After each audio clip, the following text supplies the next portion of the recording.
안녕하십니까, 고광입니다. 오늘은 저번 시간에 이어서 팔정도의 이제 정정진에 관한 얘기를 하려고 그러는데요.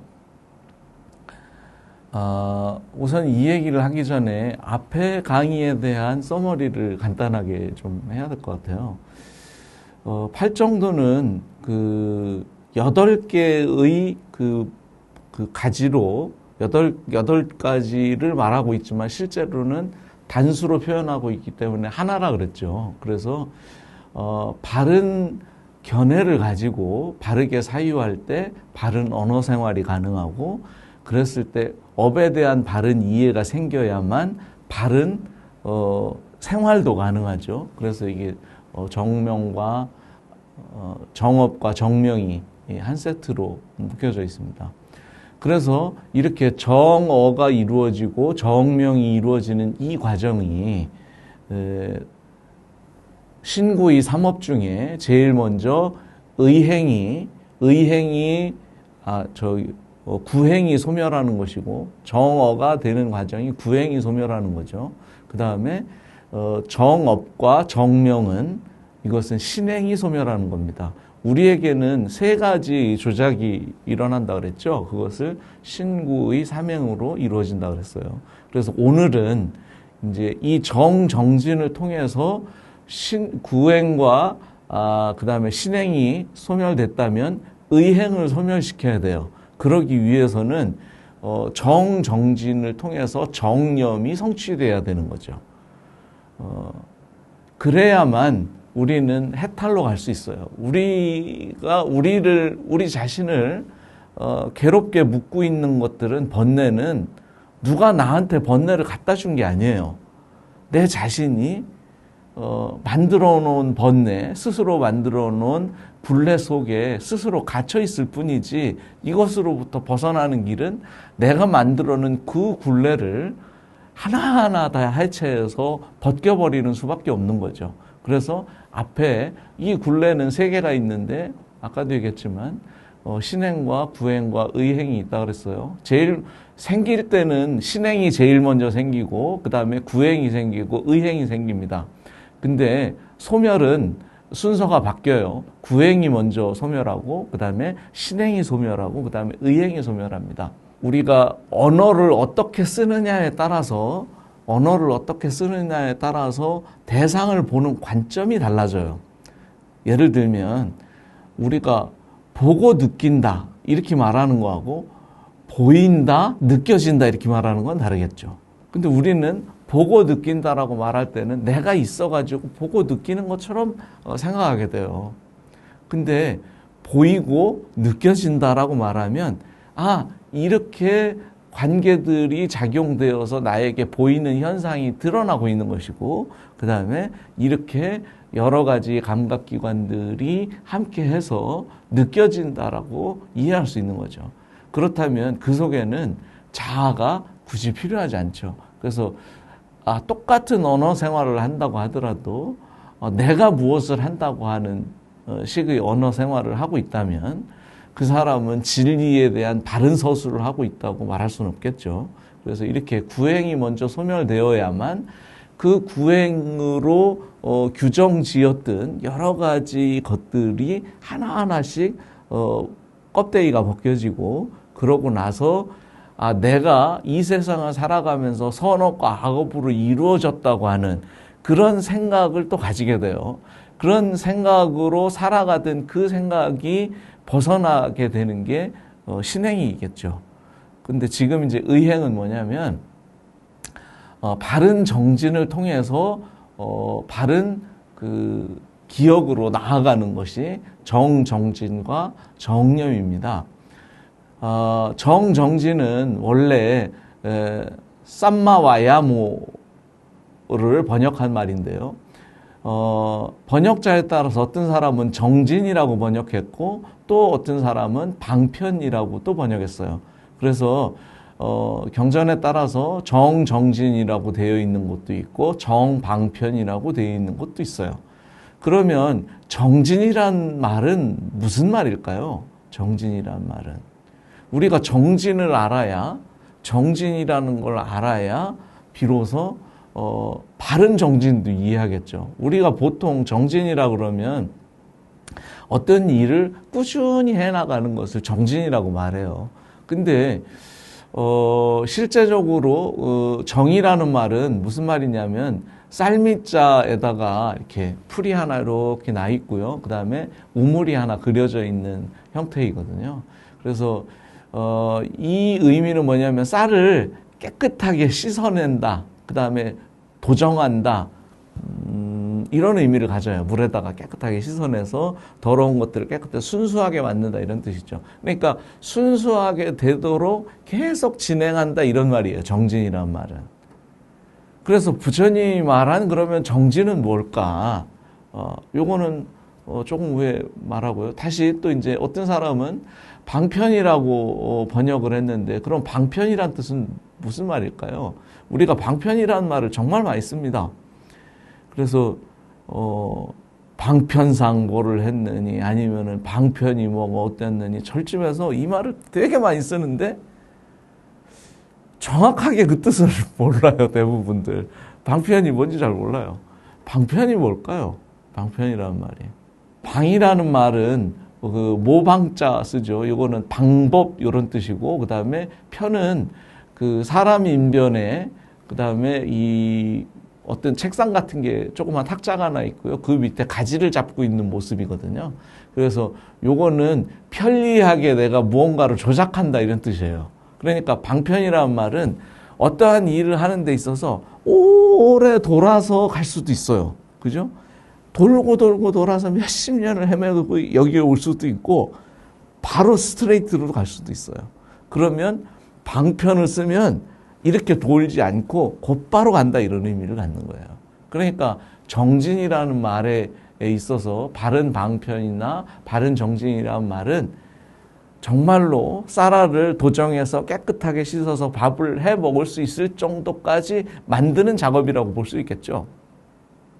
그래서 정정진을 통해서 그 정염으로 가게 되는데 정진에는 그 정진에 대한 정의가 있습니다.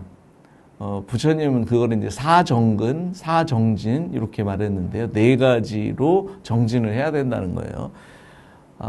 어떻게 정진해야 되냐면 불선법은 이미 생겨난 불선법은 없어지도록 하고 이미 생겨난 선법은 지속적으로 유지할 수 있고 유지하도록 하고 앞으로 생겨날 불선법은 일어나지 않도록 하고 앞으로 일어나는 불선법은 더욱 일어나도록 돕는 일을 지속적으로 하는 것을 정진이라고 부처님은 정의를 했어요. 그러니까 이 정진의 개념은 우리가 그냥 무작정 그냥 쭉 그 길로 따라가서 이런 말이 아니에요. 그러면 이 사정근에서 말하고 있는 것처럼 정진 여기서 이제 그러면 알아야 될 게 뭐냐면 선법과 불선법이 뭐냐는 거예요. 참 이상하죠. 선법, 불선법 이렇게 말하면 선악인가? 이런 생각이 들어요. 선법하면 착한 법, 불선법하면 착하지 않은 법 이렇게 말하니까 그러면은 선업을 착한 일 하는 것을 선법이라고 말했고 불선법은 악업을 우리는 불선법이라고 말했을 거라고 사람들은 많이 생각해요. 그러나 선악은 양극단으로 되어 있어요. 선과 악은 서로가 묶여 있는 상황이고 어떤 것이 선하고 어떤 것이 악하다고 말할 수 없어요. 이미 극단에 치우치지 말고 중도로 그 두 가지 생각으로부터 벗어나야 된다는 게 중도죠. 그렇게 가야 된다고 천명하신 분이에요. 근데 이것을 선업은 계속하고 그 다음에 악업은 짓지 말고 이렇게 말했을까요? 그거 구분할 수도 없는 걸 어떻게 하라는 거예요. 이건 구체적인 실천이 아니죠. 그래서 선법과 불선법에 대한 오해를 벗어나야 돼요. 이것은 선악으로 말하는 게 아니라 여기서 선자를 쓰고 있는 것은 착하다는 의미도 있지만 착할 선자가 또 다른 의미로는 수승하다, 뛰어나다라는 뜻이에요. 그러니까 선법은 훌륭한 법이에요. 훌륭한 수승한 법을 선법이라 그래요. 그러면 훌륭한 법이 뭘까요? 아니, 부처님이 말씀하신 사성제와 12연기가 훌륭한 법이에요. 그거는 아무도 그런 설명을 한 적이 없기 때문에 이것보다 뛰어난 법이 없어요. 법이 어떻게 이루어지는지에 대한 전체를 설명한 게 12연기고요. 개략적으로 설명하고 있는 것이 사성제입니다. 그래서 사성제와 12연기를 분명하게 이해하고 부처님 훌륭한 법이 이미 내가 훌륭한 법을 들었다면 그 법이 없어지지 않도록 어떻게 해야 돼요? 사유를 지속적으로 해야 되겠죠. 그게 선법을 계속 유지하는 것이겠죠. 그럼 불선법은 뭘까요? 불선법은 당연히 사성제 12연기로 바라보지 않는 것이 불선법이에요. 이것은 훌륭하지 않은 법이에요. 세상에 대한 설명, 세상에 대한 것, 또 그 다음에 사람에 대한 것들을 설명하고는 있지만 그게 훌륭하게 설명됐다고 말할 수 없어요. 그래서 우리는 훌륭하지 않은 설명을 따라서 살고 있기 때문에 우리를 뭐라고 부르냐면 중생이라고 부르는 거예요.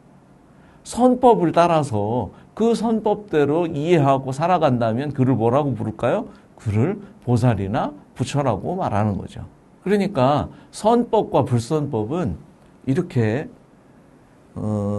착한 법, 또 악한 법, 선업, 악업으로 이해해서는 안 된다는 거예요. 선법과 불선법은 훌륭한 법과 훌륭하지 않은 법이에요. 그래서 정진이, 바른 정진이 지속적으로 이루어지면 무엇만 남을까요? 진리만 남겠죠. 잘못된 생각은 다 걷어지고. 그렇겠죠. 진리만 남아요. 그래서 정진을 해야 되는 거예요. 바른 정진을 지속적으로 해야 되는 거예요. 근데 사실 이제 저도 이렇게 말하지만 부끄러운 과거가 있는데요. 저는 공부를 너무 안 되기도 하고 그래서 처음에 이제 선방을 뒤늦게 가게 됐는데 뒤늦게 가서 공부를 하다 보니까 공부가 잘 어느 방면에서는 집중은 되는데 그게 공부가 잘 된다고는 말할 수 없겠더라고요. 그래서 이걸 어떻게 해야 될까 고민하다가 그러면 용맹정진을 좀 해보자 뭐 이래가지고 해제철에도 그 뭐 3-7일 용맹정진을 하는데도 쫓아가고 막 이래서 잠도 안 자고 막 했어요.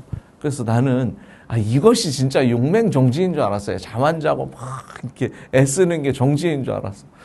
근데 하고 나니까 하는 도중에 사람이 잠을 안 자니까 처음에 한 3일이 정말 힘들더라고요. 3일 정도 지나고 나니까 아침에 그 공양을 하러 공양간에 내려가는데 갑자기 그 땅바닥이 확 튀어오르대요.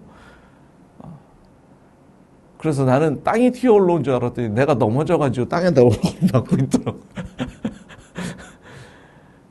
3-7일이 지나고 나서 보니까 그냥 정신이 몽롱하기만 하고 또렷하지도 않아요. 그러면서 무언가 한 것 같은 느낌은 있어요. 왜냐하면 애썼으니까. 근데 남는 건 아무것도 없는 거예요. 그냥 한 것 같은 느낌만 나한테 경험이 생겼을 뿐이지 아무것도 남는 건 없었어요. 누군가는 뭐 그렇게 말하겠죠. 그러나 우리가 그런 식의 정진을 할 수밖에 없었던 이유는 이렇게 부처님은 정진에 대해서 분명하게 제시하고 있어요. 어떻게 하는 것이 정진인지. 그렇다면 사유를 바른 견해를 가지고 바르게 사유할 때에 이런 정진도 가능하겠죠. 그러면 바르게 사유하려면 정신이 몽롱해야 될까요? 몽롱하지 않아야 될까요? 당연히 몽롱하지 않아야 됩니다.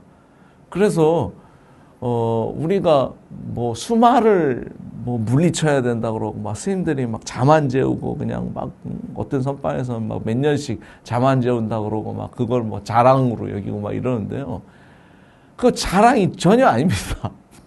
부처님은 막 졸음이 2층에서부터 아래층으로 막 내려오잖아요. 눈꺼풀이. 그러면 참을 수 없죠. 그럴 때 깊은 의지를 가지고, 큰 의지를 가지고, 이것에 대해서 내가 지금 졸리고 있다는 사실을 확실하게 바라보라는 거예요. 계속해서 바라보다 보면 각성이 돼요. 각성이 되면 졸음이 달아납니다. 근데 그것을 인식하지 못하면, 그거를 눈치채지 못하고, 지금 내가 졸리고 있다는 사실을 망각해버리면 그 졸음에 그냥 빠져버리게 돼요. 그래서 그것을 잘하고 해도 계속 그런 현상이 일어난다면 일어나서 걸으라는 거예요. 이 오래 앉아있는 게 목적이 아니에요. 바르게 사유하기 위해서는 맑은 정신으로 사유할 때 올바른 진리가 드러나기 때문에 그래요. 그러니까 바깥을 걸어서 시원한 공기를 마시고 정신이 돌아오면 다시 그 맑은 정신으로 사유를 하고, 그래도 안 되면 그때는 이미 몸이 너무 피곤한 상태예요. 그 사람은 바르게 사유할 수 있는 준비가 안 되어 있어요. 그럼 뭐 해야 되겠어요? 자야 됩니다. 그 부처님 가서 자라 그랬어요, 그러면. 근데 우리는 어떻게 해요? 그래도 눈을 감고 이러고서 와야 된다라고, 어떤 스님은 꼬챙이를 막 이렇게 내놓고 막 이렇게 여기다 막 대놓고 막 한다고 막 그랬어요. 그 마음은 충분히 존중하고, 그 다음에 그런 정신 가지고 공부를 한다면 참 좋겠죠. 그렇지만 우리가 본래 가져야 되는 수행의 기본 태도가 사유가, 불교의 수행은 사유로 닦는 것이기 때문에 사유를 떠난 다른 것들은 있을 수 없어요. 그러니까 우리가 행주자화에서 사유를 할 수 있기 때문에 일상생활에서도 선이 가능한 거지. 만약에 앉아 있어서 생각을 하나에 딱 매놓고 한다면 어떻게 하겠어요? 일상생활에서 불가능합니다.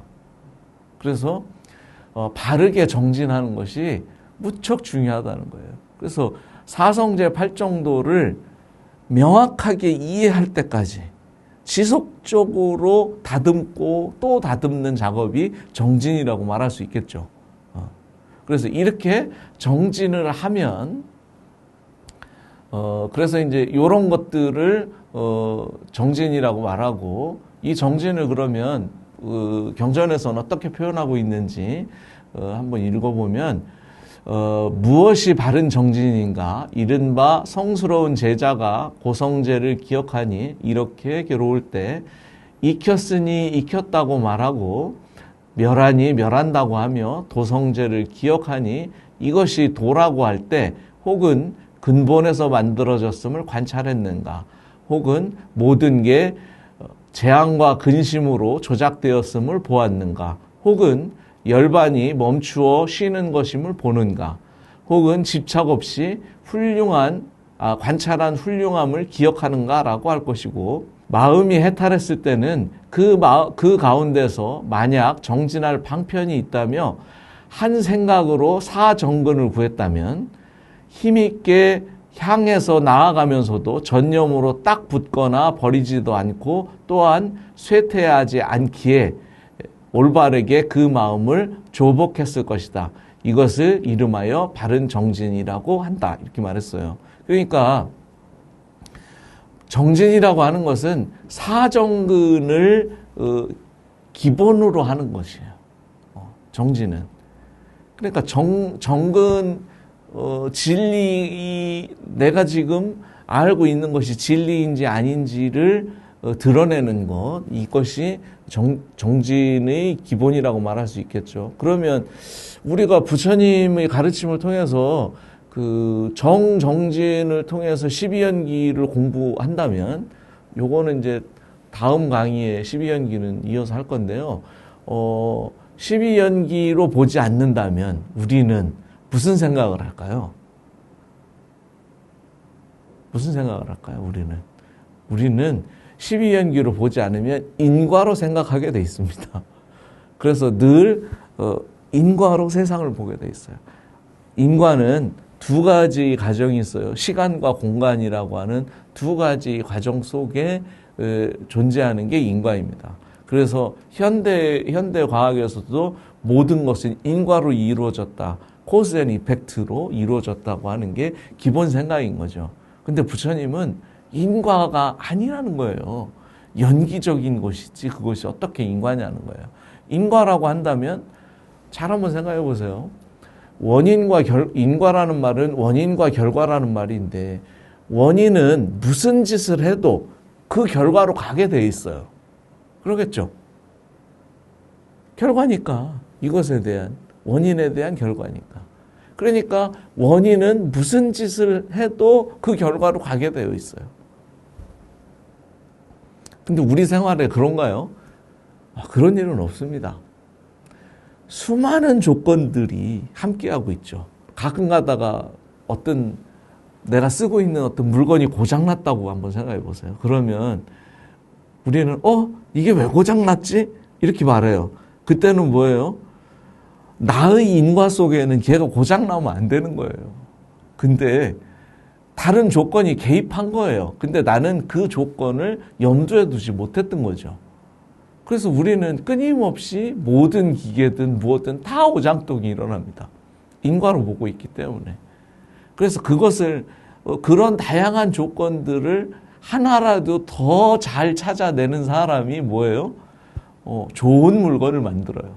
컴퓨터로 말하면 좋은 프로그래머가 됩니다. 버그를 얼마큼 잘 잡느냐에 따라서. 다시 말해서 이런 것들은 정진이라고 하는 것은 인과적인 사유를 벗어나서 연기적인 사유를 할 수 있도록 하는 것. 인과의 사유를 지속적으로 버려서 더 이상 그런 불선법이 일어나지 않도록 하고, 그 다음에 연기의 사유를 해서 선법만 지속적으로 선법이 드러나서 정말 모든 것을 연기로 바라볼 수 있는 상태로 만드는 것. 이것이 정정진에 해당한다고 볼 수 있습니다. 그래서 이게 정정진의 의미이고, 그 다음에 정념을 보면 정정진을 하면 정념이 돼요. 그러면 이 정념이라는 말은 무슨 뜻일까요? 지금 이게 한문을 보면 생각념자는 이재금자 밑에 마음심자 있는 글자죠. 그래서 이제 그냥 요 글자로만 보면 지금 일어나고 있는 마음작용이라고 생각할 수 있어요. 그래서 지금 일어나고 있는 이 마음작용은 뭐냐면 내가 지금 대상을 보고 그 대상을 계산해 가지고 이렇게 드러내고 있는 게 아니라 경험되었던 기억을 끄집어내는 거예요. 그래서 지금 생각하는 이 마음은 뭐냐면 과거의 기억을 끄집어내는 마음이에요. 그 생각이라고. 생각념자는 우리가 생각이라는 말로 하고 있지만 실제로는 무슨 말이냐면 과거의 기억을 말합니다. 기억. 그래서 엉념 이런 말을 쓰죠. 기억이라는 말을 엉념이라고 말하죠. 엉념. 생각한다는 말이 여러 가지 글자들이 있어요. 생각할 사자도 있고 생각할 여자도 있고 생각할 염자도 있고, 근데 글자가 다르면 다 다른 의미를 가져요. 원래는. 나중에는 혼용해서 막 쓰지만. 그래서 여기서는 불교 텍스트 내에서는 염자는 기억과 관련된 생각이에요. 그래서 정념은 쌈마사띠라는 말은 바르게 기억된다는 말이에요. 즉 다시 말하면 나에게 바르게 기억이 되어야 대상이 어떻게 보일까요? 바르게 인식될 수 있어요. 우리는 기억을 끄집어내 대상을 보고 있으니까. 이 얘기는 12현기를 설명할 때 아주 구체적으로 설명할 겁니다. 그래서 생각념자는 과거의 기억이라는 뜻을 갖고요. 그 사띠라는 말도 기억과 관계된 것을 말해요. 그다음에 이제 요게 이제 실제로 고문에서 보면 지금은 이재금자 밑에 마음심자로 써 있지만 원래의 글자 고문에서는 입이 그려져 있고 그 밑에 줄 그려져 있고 심장이 그려져 있어요. 그래서 즉 무슨 말이냐면 우리가 이제 지금 말하고 있는 이런 일들이 있잖아요. 이게 심장에 그대로 다 기억된다는 뜻이에요. 그래서 그런 의미로서의 기억이란 뜻인데 이게 우연의 일치인지 어쩐지는 잘 모르겠지만 이 생각염자를 불교 텍스트 내에서는 하여튼 기억이라는 의미로 쓰고 있어요. 그래서 지금은 사람들이 그냥 정념 그러면 생각한다고 이렇게 생각하지만 우리말로는 생각한다는 말로만 써요. 생각한다는 말로 그 생각사도 생각이라고 그러고 생각녀도 생각이라고 이렇게 말하는데 한국어의 특징은 형용사가 발달된 언어예요. 그래서 명사의 숫자가 많지 않습니다. 영어는 명사 중심의 언어이기 때문에 사전에 명사가 엄청나게 많이 등재되어 있어요. 한문은 다를까요? 한문도 엄청나게 많습니다. 글자 숫자가 명사 위주의 언어이기 때문에. 그래서 각각 상황이 다를 때마다 생각하는 상황도 다 다르잖아요. 그 상황에 맞는 글자가 다 필요한 거예요. 명사 위주의 언어이기 때문에. 근데 우리는 형용사 위주의 언어이기 때문에 그렇게 많이 필요하지 않아요. 생각했다가 앞에 형용사의 내용만 바꾸면 돼. 과거의 생각, 현재의 생각, 뭐 미래의 생각, 뭐 이런 식으로 바꾸면 돼요. 그래서 그냥 생각이라는 말 하나만 있어도 다양하게 표현할 수 있죠. 이거는 언어적인 가지고 있는 그 특징 때문에 생긴 일이니까. 그래서 우리가 저 염자를 볼 때 번역해서 할 때 그냥 단순히 생각이라고 번역하게 되면 수많은 오해를 가져올 수 있다는 거예요. 그래서 이거는 기억과 관계된 생각이다. 이렇게 생각하시면 됩니다. 그래서 이것이 얼마나 중요하냐면 칠각지 분에서도 보면 깨달음으로 나아가는 데 있어서 염각지, 일곱 개의 브랜치가 있는데 그 중에 염각지라는 말이 있고요. 그 다음에 이제 사념처라는 말도 있죠. 그래서 이 정념을 확립하기 위해서는 염각지를 통해서 사념처를 확립해야 돼요. 그러면 사념처는 뭘까요? 사념처를 뭐라 그러냐면 신, 수, 심, 법 이렇게 말해요. 그래서 신념처, 그 다음에 수념처, 그 다음에 심념처, 법념처 이렇게 말해요. 그래서 이 사념처의 수행을 구체적으로 적어놓은 경전이 대념처경이라는 경이 있어요. 또 이거는 이제 마사티빠따나 수타라고 이 대념처경이라는 그 남방계통의 경전이 있고, 그 다음에 북방아함에서는 염처경이라고 자바음에 나와 있습니다. 길이만 좀 길고 짧을 뿐이지 같은 내용이에요. 그러면 네 가지가 염처라는 말이잖아요. 모든 것에는 제목 속에 그 의미를 다 담고 있어요. 우리는 제목을 뽑을 때 그러지 않아요? 책을 다 읽을 수 없을 때 제목만 차례만 목차만 읽어도 대충 이 책이 무엇을 의미하는지 알 수 있잖아요. 역시 사념처라는 수행 이름만 들어도 우리는 이건 염처를 말하는 거구나. 네 가지 염처를 말하는구나. 이렇게 생각할 수 있겠죠.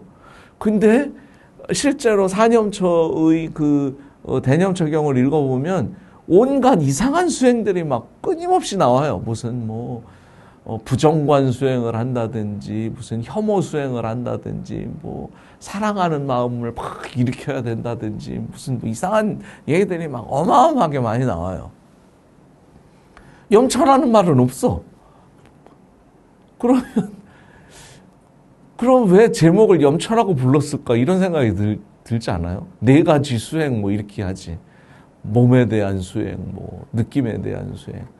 근데 사실은 자세히 문장을 분석해서 번역해서 보면 이거는 네 가지 염처에 대해서 분명하게 말하고 있어요.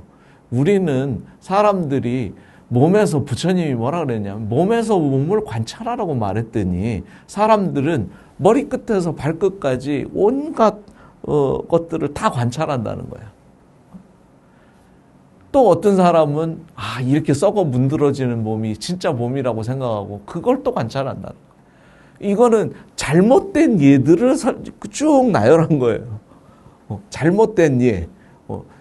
내가 이렇게 얘기 안 했는데 사람들이 이 짓을 계속 하고 있다는 거예요. 이런 일들을. 그래가지고 그 잘못된 예를 쭉 다 나열하고 비구들은 내가 몸에서 몸을 관찰하라고 그렇게 말했더니 이런 짓을 하고 있다는 거예요. 그러나 많이 듣고 훌륭하게 수행하고 있는 비구는 이 몸이 염초에서 발생한, 염초에서 만들어진 몸이라는 사실을 안다는 거예요. 우리가 지금 이렇게 몸이 있는 것 같죠? 다 이렇게 몸이 있어요. 남방불교 하는 사람들은 이거를 4대로 해체해서 봐야 된다고 말해요. 지수화풍 4대로 해체해서 봐야 된다고. 그렇게 하고 자기 자신도 해체해야 된다고 막 이렇게 말하는데요. 그 관점은 그 아지타 깨사깜발린이라고 하는 유물론자가 했었던 주장입니다. 4대로 이렇게 이루어졌기 때문에 다 해체돼서. 그렇기 때문에 그런 자아는 없다고 이렇게 말했던 거예요. 그것을 우리가 지속적으로 그렇게 생각하면 안 되죠. 그래서 요거는 뭐 차치를 두고, 그래서 염처를 4가지 염처의 나중에 그 12연기를 강의하고 난 다음에 저 산염처도 강의할 거고요. 그 다음에 부차제종도 강의를 할 거예요. 아마 그래야 강의가 전체적으로 아마 끝날 건데요. 그때 이제 좀 더 자세하게 다루겠지만 간단하게 개념만 얘기한다면 우리는 실제 눈도 우리가 보고 있는 이 눈도 우리는 이렇게 생겼을 거라고 생각하죠. 근데 자기가 자기 눈을 본 적이 있을까요? 아무도 본 적이 없어요. 그럼 뇌는 눈을 봤을까요? 본 적이 없어요. 바깥에 나온 적이 없는데. 그러면 뭐예요? 눈으로 들어온 빛을 통해서 그 빛이 바뀌어서 전달되면 그 바뀐 신호를 가지고 해석을 하게 되죠. 그래서 안에서 가짜 눈을 하나 만들어요. 그걸 안입처라고 말해요. 그 다음에 그 눈이 바깥에 있는 실제 세상을 보고 있다고 생각해요. 그래서 이거를 색외입처라고 부르죠. 이렇게 2개의 쌍으로 된 안입이설진의 색성향 미촉법이 머릿속 안에서 계산되어서 다시 만들어져요. 그렇게 만들어져서 드러나고 있는 결과로서 보이는 것이 눈이고, 결과로서 보이는 몸이 이 몸이에요.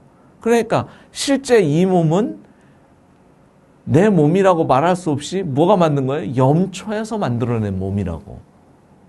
그러니까 산염초 수행에서는 뭘 해야 되냐면 이렇게 생각이 일어나고 있는 이 12처에서의 그 기억을 어떻게 해요? 이거는 12처에서 만들어낸 가짜 몸이라고 하는 생각을 심어 놓는 거죠. 기억에. 그러면 여태까지는 이 몸이 진짜 몸이라고 생각했죠. 근데 이게 가짜야. 그래서 이게 가짜라고 하는 생각을 거기다가 심는 거예요. 이게 신염처예요. 그래서 몸이라고 하는 것은 실제로 염처에서 발생한 사건인 거죠. 그래서 신염처 수행을 하게 되면 제일 먼저 뭐가 사라지냐면 유신견이 사라집니다. 이 몸이 진짜 몸이라고 하는 생각이 사라지는 거예요. 사실이 아니니까. 어디까지가 내 몸일까요? 한번 생각해 보세요. 조금 전에 여기 음식이 이렇게 있었어요. 음식이 놓여 있어가지고 내가 밥을 막 먹었어요. 그러면 조금 전엔 음식이었던 이 음식은 외부에 있었죠. 내가 아니었죠. 그러면 내가 먹은 음식은 나일까요? 아닐까요? 음식하고 나하고 구분할 수 있어요? 그러면 내 몸무게 잴 때 음식 무게 빼고 재야 되잖아. 그럴 수 없잖아요. 그것도 나라고 여겨요. 불과 조금 전에는 남이었는데 이게 나라고. 그럼 뭐예요? 실제로 내가 나라고 여기는 것은 실제의 대상을 말하는 게 아니라 내가 그렇게 묶어놓고서 말하는 거죠. 그래서 우리는 단위적으로 몸이라고 하는 단위로 생각하게 돼 있어요. 저번 시간에 한번 얘기했는데 업을 일으켜서 신행을 일으킬 때 그 몸을 단위적으로 이해하죠. 그러니까 예를 들면 여기 마우스가 있으면 이 마우스도 어떻게 해요? 수많은 부품들이 있는데 뭐 하나 빠져도 마우스라고 불러요. 단위적으로 이해하기 때문에 그런 거죠. 그러니까 이렇게 나도 역시 똑같아요. 정확하게 어떤 걸 나라고 콕 집어서 말할 수 없어요. 우리는 단위적으로 이해하기 때문에. 이런 일들은 잘못된 기억이죠.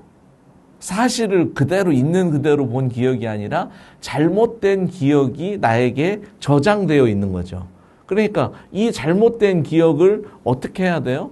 12연기의 관점으로 깊게 사유해서 잘못된 생각을, 인과에 대한 생각을 뽑아내 버리는 것. 이게 정정진이고, 그렇게 뽑아낸 생각을 기억시키는 것. 이것이 정념이 되겠죠. 그러면 의행이 사라집니다. 그동안 잘못 조작해서 내 머릿속에 집어넣었던 생각들이 사라지기 시작해요. 인과로 보면 반드시 이것은 이것으로 끝난다는 생각을 가지고 있어요. 그러니까 무슨 일을 벌이게 되냐면 내 생각이 맞고 저 사람이 생각이 틀렸다고 생각하는 거예요. 왜냐하면 반드시 이건 일로 가야 된다고 생각하니까. 근데 연기로 생각하면 어떨까요? 아니에요. 그거는 나의 수많은 경험이 나의 생각을 만들었기 때문에 나에게는 그렇게 보이는 거지. 그렇게 이해될 뿐이고. 그 사람은 어때요? 그 사람의 경험이 있어요. 그래서 그 사람의 경험에는 그게 당연한 거예요. 그러면 연기로 이해하는 사람은 어떡하겠어요? 제가 틀리고 내가 맞다고 말하는 게 아니라 그 생각도 그럴 수 있어. 내 생각도 그럴 수 있고요. 그러니까 상대방이 무슨 말을 하면 내 의견에 반한 게 아니라, 반해서 나를 반기든 게 아니라 훌륭한 생각을 나에게, 내가 생각하지 못했던 것들을 전달해주고 그걸 보여주고 있는 거죠. 사실은 그렇게 생각하고 살아도 별 문제 없기 때문에 여태까지 살아있는 거잖아요. 만약에 문제가 있었으면 죽었겠죠. 그 사람도 살아있고 나도 살아있어요. 그 사람이 나한테 어떤 의견을 제시한다면 그렇게 살아도 별 문제 없을 가능성이 99.9%인 겁니다. 그래서 우리에게는 어떻게 기억되느냐가 세상을 바라보는 관점이 달라지게 되는 거예요.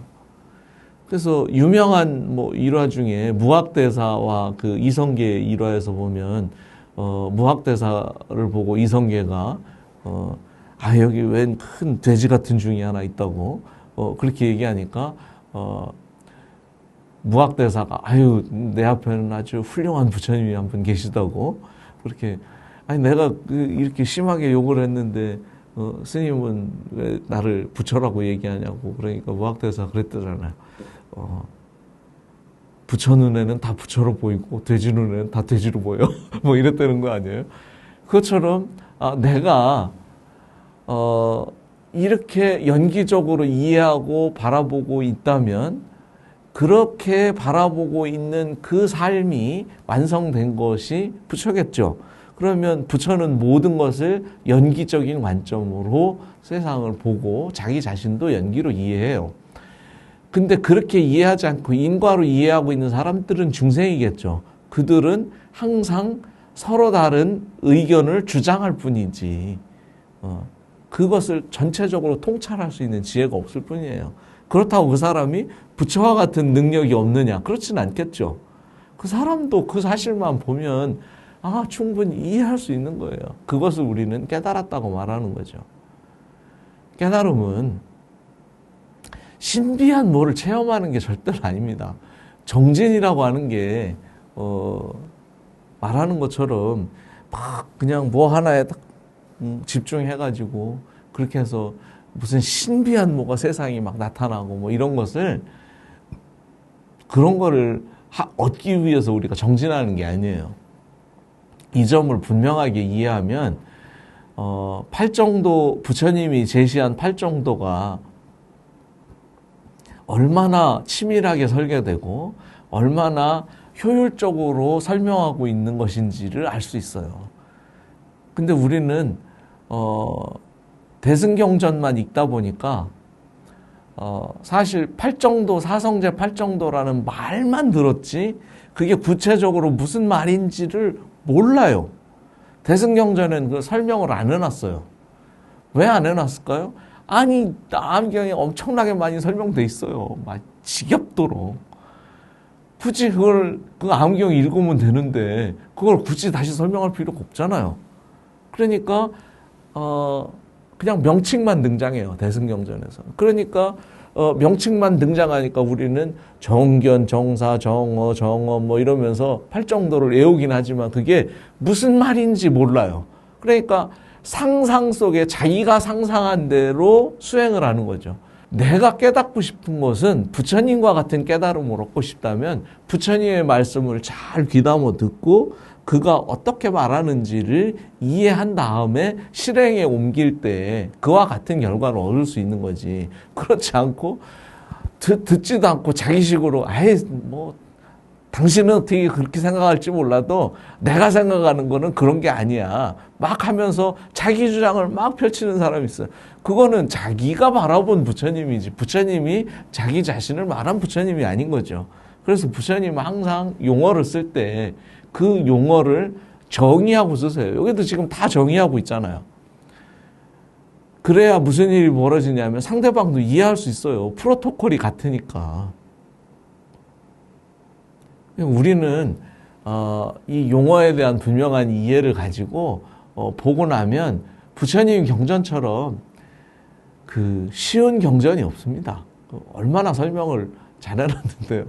근데 우리가 그렇게 읽지 않고 과거의 그 번역될 당시의 한문의 개념을 이해하지 못하기 때문에 엉뚱한 방식으로 번역해서 오역이 일어났다 보니까 우리가 쉽게 이해할 수 없고 그다음에 그 언어의 개념들도 많이 바뀌었기 때문에 이게 그런 것이지 결코 어려운 가르침은 아니라고 생각합니다. 그래서 이제 아까 이제 신념처를 말했는데 그다음에 수념처는 그럼 뭘까요? 수념처는 느낌이죠. 수라고 하는 건 느낌을 말하거든요. 그러면 또 이렇게 말할 거예요. 그래요. 몸은 뭐 그렇다고 쳐요. 그래도 이렇게 느껴지잖아요. 이렇게 만지면. 이렇게 먹으면 물을 마시면 이렇게 시원함을 느껴지고 이렇게 다 느껴지는데요. 이거는 리얼한 거 아니에요? 이렇게 묻겠죠. 그래서 이 느낌에 대해서 부처님은 아니 그렇게 느낌이 일어나는 그 느낌마저도 어디에서 만들어진 거예요? 염처에서 일어나고 있는 사건이에요. 느낌도 조작되고 있죠. 실제로. 자, 이렇게 한번 생각해 보세요. 우리에게는 이 온몸에 수많은 신경들이 다 다발로 연결되어서 뇌까지 다 이렇게 세팅되어 있어요.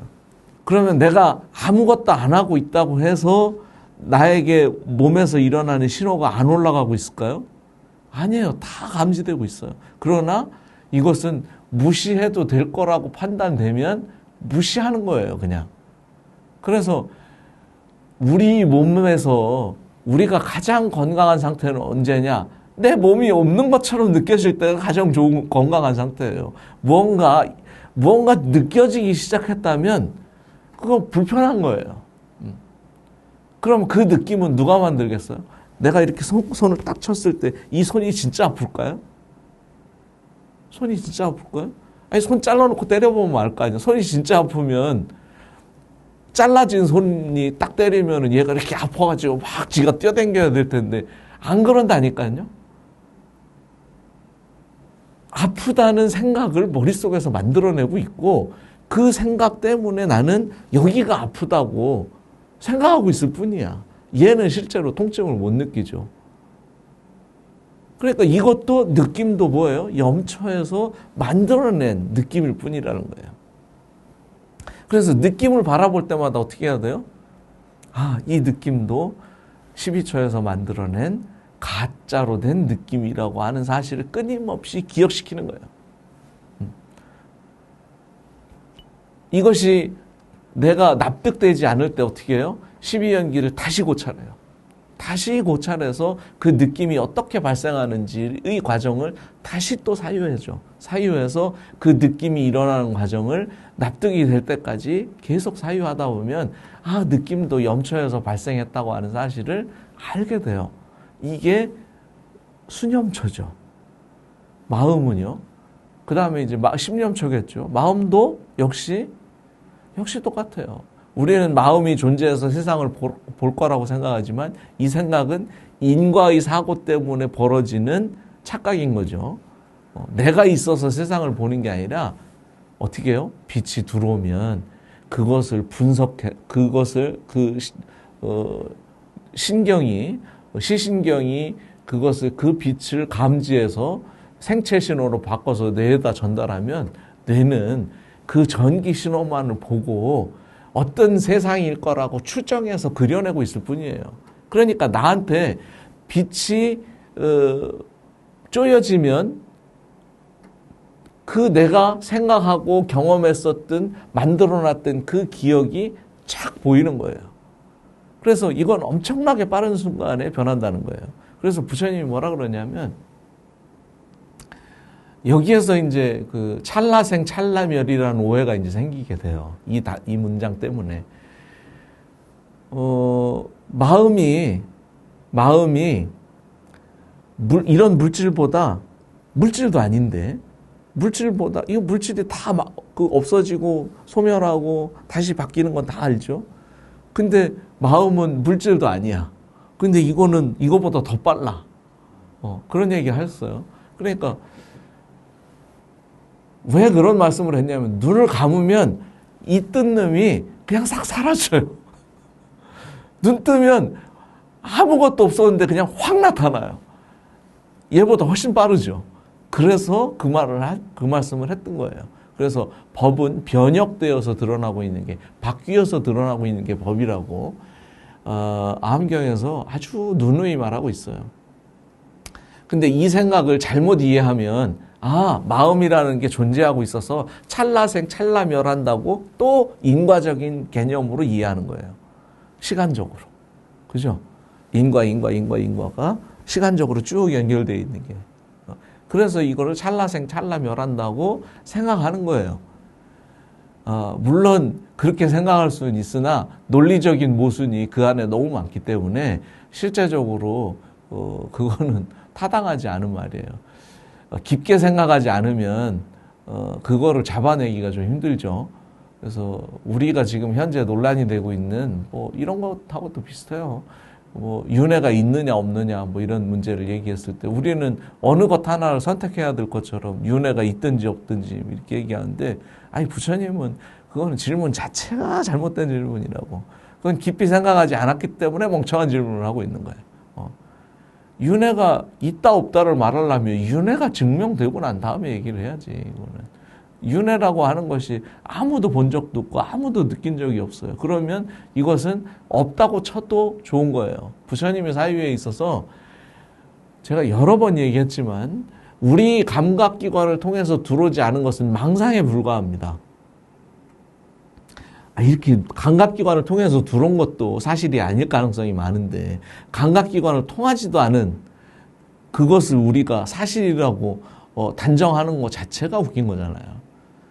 제가 오늘 아침에 예불을 하고 하늘을 이렇게 쳐다보니까 별들이 막 보여요. 별들이. 그래서 가을은 가을이구나 뭐 이런 생각을 했어요. 그러면서 한편으로는 저 별이 낮에도 있었을 텐데 왜 나는 못 보고 있을까? 왜 못 볼까요? 별이 없어졌나요? 낮에는? 아니에요.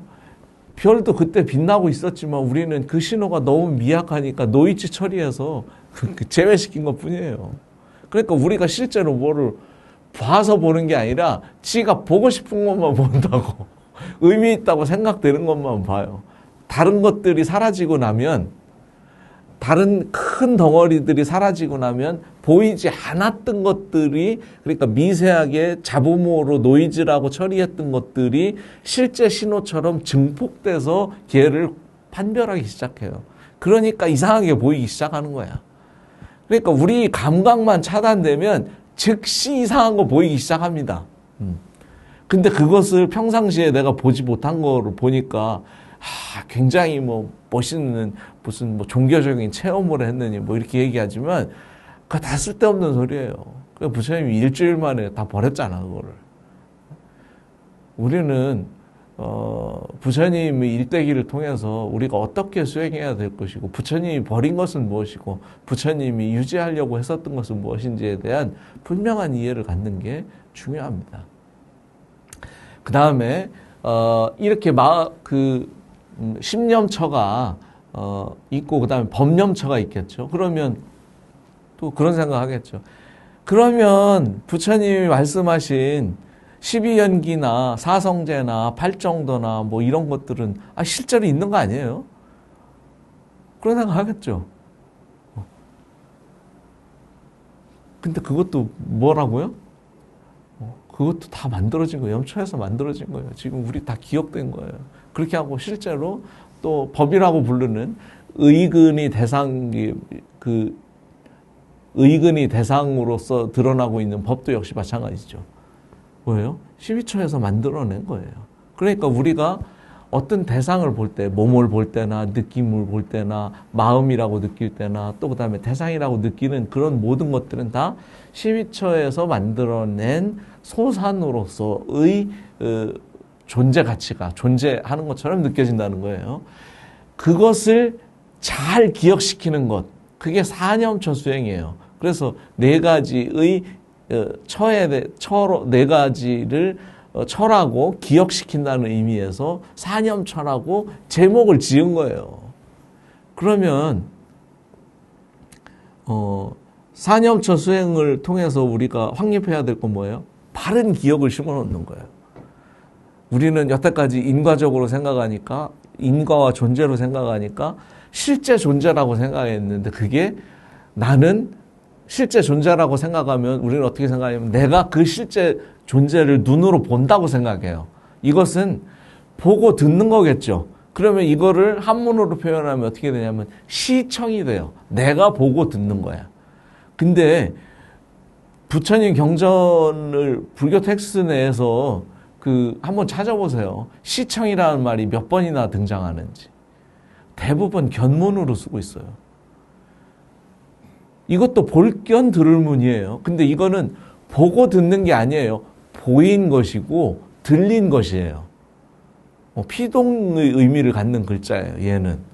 그래서 견문 각지 그러면 보고 듣고 깨달아서 안다 이렇게 해석하면 오류예요. 어떻게 해석해야 되냐면 보이고 들리고 각은 느껴지는 거예요. 감각되는 거죠. 감각되어지고 그래서 알려지는 거죠, 나한테. 그죠?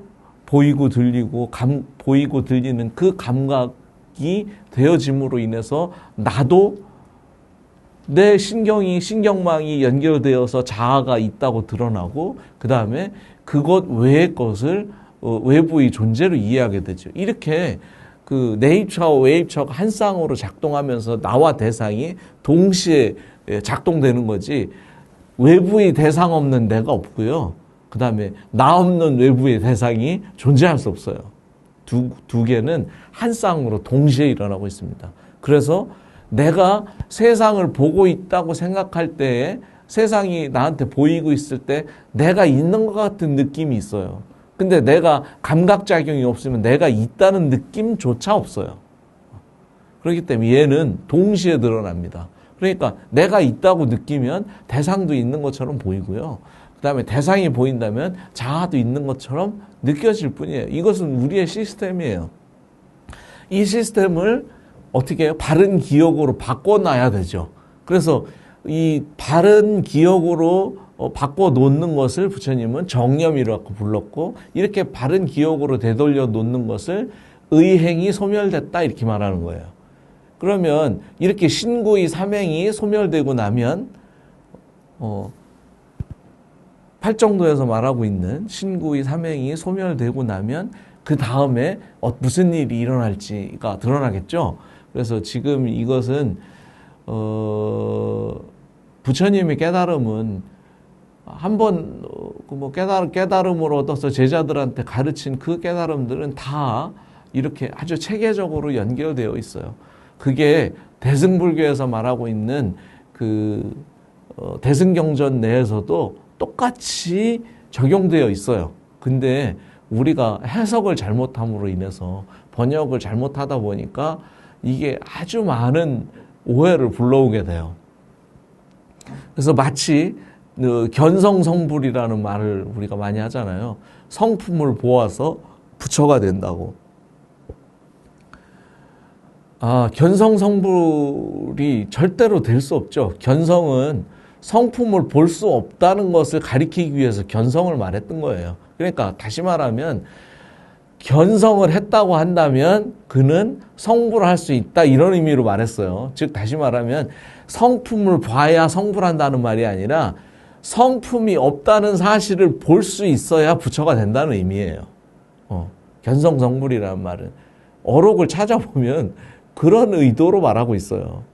근데 우리가 잘못해가지고 자꾸 참나를 찾아가지고 무슨 견성을 해야 된다고, 참나를 찾아야 된다고 막 얘기하는데 그런 나는 어디에도 발견되지 않아요. 그거는 좀 오해라고 생각할 수 있습니다. 그래서 오늘은 여기까지 정념까지 하도록 하겠습니다.